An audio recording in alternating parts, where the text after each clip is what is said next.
Hello, boys and girls. This is Pa. Are you ready for another bedtime story? You are? Lovely. Have you cleaned your teeth? Well done. Are you in your jammies? Nice. Now hop into bed, snuggle in, pull those blankets up, and make sure your head's resting on the pillow. This story is about Mila, who became a teacher for a day. Are you ready? Great. One sunny morning, a 6-year-old Mila woke up with a very exciting idea. I want to be a teacher today, she announced at breakfast. Her little sister Poppy clapped her hands. Can I be in your class? Sure you can, said Mila. Louie grinned. And me too? Sure you can, Louie. Nan smiled over her cup of tea. I haven't been to school in a very long time. I think I'd better join too. Perfect, said Mila. School starts in 10 minutes. Mila quickly set up her classroom in the lounge room. She lined up 3 chairs and made a sign that said, Mila's Amazing School. Poppy sat in the first chair, Louie sat in the second, and Nan sat in the third. Mila stood at the front holding a ruler like a pointer. Good morning, class, she said. Good morning, Miss Miller, everyone replied. Our first lesson is counting. Mila picked up a basket of toy blocks. Poppy, how many blocks are there? Poppy carefully counted. 1, 2, 3, 4, 5. 5 blocks, Mila. Excellent, said Mila, drawing a big star on a piece of paper.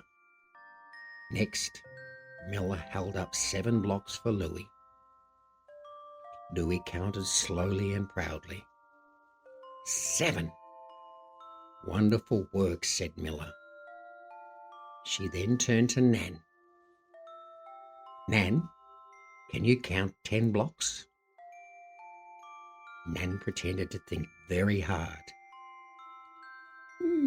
She said. Maybe there are 100 blocks. The children burst out laughing. Oh dear, said Nan. I think I need more practice. Mila giggled and gave Nan a gold star anyway.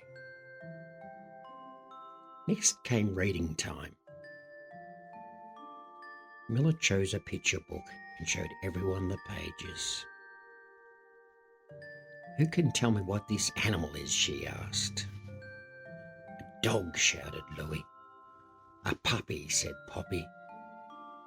A very fluffy dog, added Nan. Correct, said Mila. After reading, it was time for art class. Everyone drew pictures of their family. Poppy drew a rainbow around hers. Louie drew himself kicking a football. Nan drew a funny picture of herself with giant glasses on. Mila laughed so hard she nearly fell off her teacher's chair. Then came the most important lesson of all, playtime. The students raced into the backyard. They played tag, chased bubbles, and pretended the garden was a magical kingdom. When playtime was over, Mila blew her imaginary whistle. Back to class, she said. The students hurried back, trying not to laugh.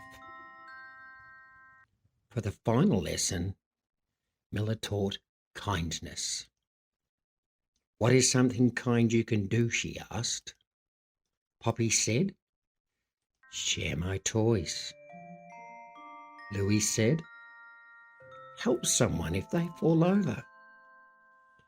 Nan smiled and said, give big hugs to the people you love. Mila thought that was a wonderful answer. At the end of the day, she handed out certificates. Poppy received an award for excellent listening. Louie received an award for fantastic counting. Nan received an award for being the funniest student. And Mila? Asked Nan. Mila smiled. I get the award for the best teacher. Everyone cheered. That evening, as Mila snuggled into bed, Nan kissed her forehead. You were a wonderful teacher today, Nan said. Mila yawned happily. I think teaching is fun. As the stars twinkled outside her window, Mila drifted off to sleep, dreaming of her classroom, dreaming of her silly students, and another wonderful day at Mila's amazing school. The end. Good night, children. Sleep tight. And don't forget, Pa loves you.